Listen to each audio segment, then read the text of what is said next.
Olá pessoal, sejam bem-vindos a mais um vídeo da nossa série sobre escrita científica em inglês. Essa série é um compilado de assuntos e discussões sobre as diferenças que existem entre escrever em inglês e escrever em português em artigos científicos e também algumas dicas para vocês melhorarem o inglês de vocês. No vídeo de hoje, eu, que sou Marina, sou tradutora e revisora especializada em artigos científicos, eu separei o tema de verbos que precisam de preposições. Eu sei que as preposições são um grande desafio para todo mundo que aprende inglês, porque realmente tem preposições lá que não são muito intuitivas, que às vezes a gente não consegue identificar qual usar com base no português, porque tem algumas diferenças. Então eu trouxe aqui para vocês 3 verbos muito usados na escrita científica e quais preposições acompanham esses verbos. Vou mostrar para vocês exemplos e também as diferenças de sentido com base na preposição que você usa.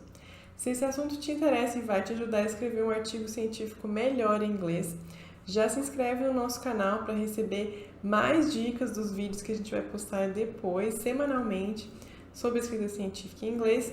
E também dá um joinha nesse vídeo que vai ajudar o vídeo a chegar para mais pessoas e mais pesquisadores que precisam publicar em revistas de alto impacto que pedem publicação em inglês. Antes de a gente ir direto para os verbos, queria lembrar vocês sobre esse conceito de usar um verbo com uma preposição. Em português, a gente chama isso de regência verbal. Então, você tem um verbo e para você ligar esse verbo, em geral transitivo indireto, né? Ele precisa de uma preposição. Você precisa saber qual a preposição correta para fazer a ligação certinha com a próxima palavra. Se você usar a preposição errada, você vai estar ferindo a norma culta e pode, em alguns casos, mudar o sentido da comunicação.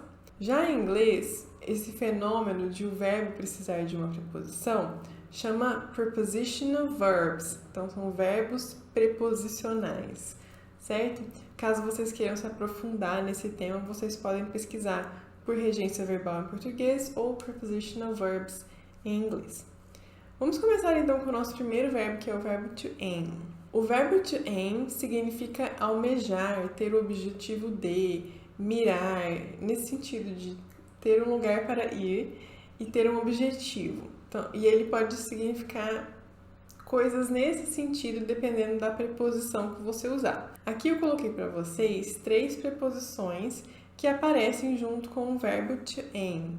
E eu vou falar para vocês sobre as diferenças de usar cada uma. Vamos para o primeiro exemplo, que é com a preposição for. The company aimed for a 50% share of the German market. Aqui a gente tem o verbo to aim no passado, aimed, e a preposição for. E qual que é o sentido do verbo aim junto com a preposição for? A gente usa o for quando a gente quer indicar um objetivo, uma meta que você quer alcançar. Então aqui a frase ficaria em português. A empresa tinha como meta alcançar 50% de participação no mercado alemão. Então é nesse sentido de alcançar uma meta, atingir uma meta. No segundo exemplo, a gente já tem a preposição at, que junto com aim cria um sentido de um alvo. Você está objetivando chegar em uma população, em um alvo, você está mirando em algo. Então, o exemplo diz assim: This paper is aimed at students and researchers of any discipline. E aqui qual que é o alvo, né? Esse artigo, ele tem um público-alvo. Qual é esse público-alvo? Estudantes e pesquisadores de qualquer área de estudo. E aí a gente usou aim at com esse sentido de temos algo em mira, temos algo que é o nosso alvo, no caso, os estudantes. Já aqui no terceiro exemplo, eu trouxe para vocês uma preposição que a gente já viu, que é o at, e a outra preposição que é o to. Mas as duas aqui nesse sentido, elas têm a função de introduzir uma ação. Então, você tem o objetivo de fazer alguma coisa. E a frase diz assim: This article aims to define, ou então, aims at defining the differences between a hazard and a danger. E vejam que aqui as duas situações dizem a mesma coisa. Então, aim to define ou aim at defining. E qual que é a diferença entre elas? Se você usar o to, você vai usar o verbo que vem em seguida, logo depois do aim, no infinitivo, né?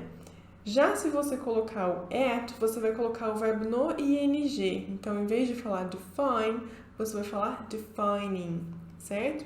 E a frase, então, em português fica: esse artigo tem o objetivo ou almeja definir a diferença entre prejuízo e um perigo, algo assim. Vamos agora para o segundo verbo. O verbo é compare, que significa comparar.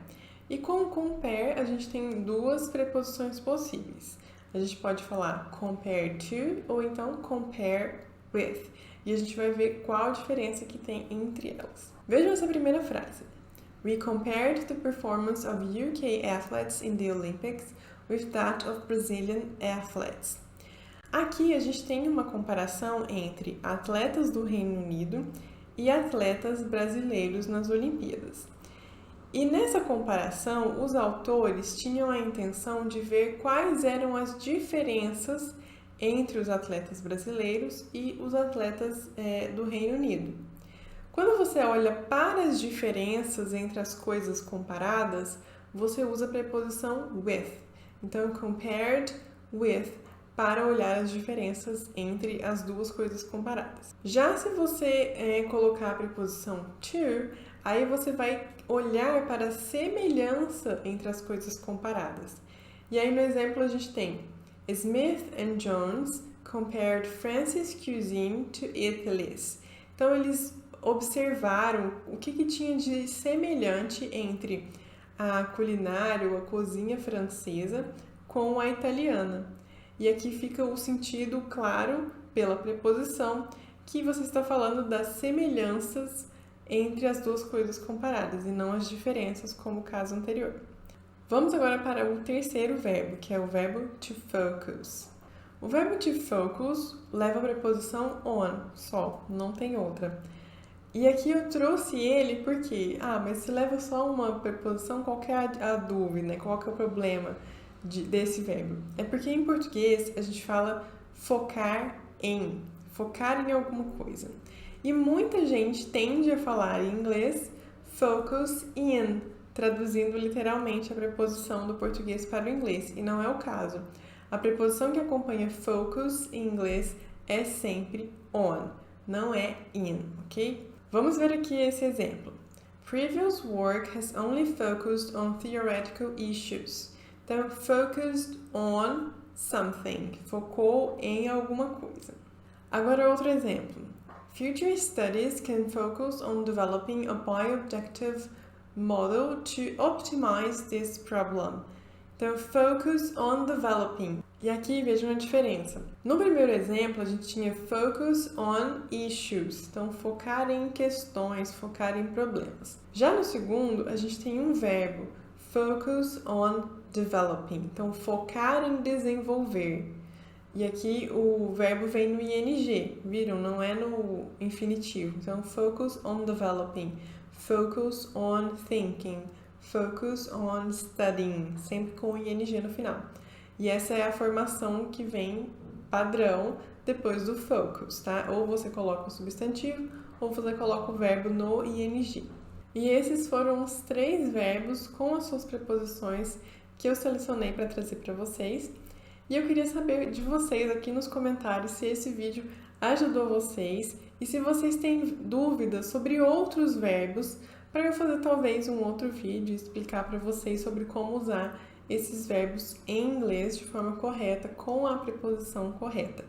De toda forma, se você estiver com pressa e quiser um pouco mais de autonomia, eu vou deixar aqui um vídeo no card falando como pesquisar a preposição quando você não sabe qual usar.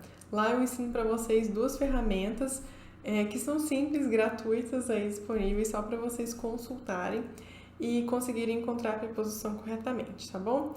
Se esse vídeo te ajudou também, mande ele para o seu grupo de pesquisa ou para outros pesquisadores que precisam entender melhor sobre essa questão das preposições junto com os verbos. E não se esqueça de se inscrever e ativar o sininho para vocês serem avisados na semana que vem, quando vier o próximo vídeo, tá bom? Muito obrigada por terem assistido até aqui e vejo vocês no próximo vídeo.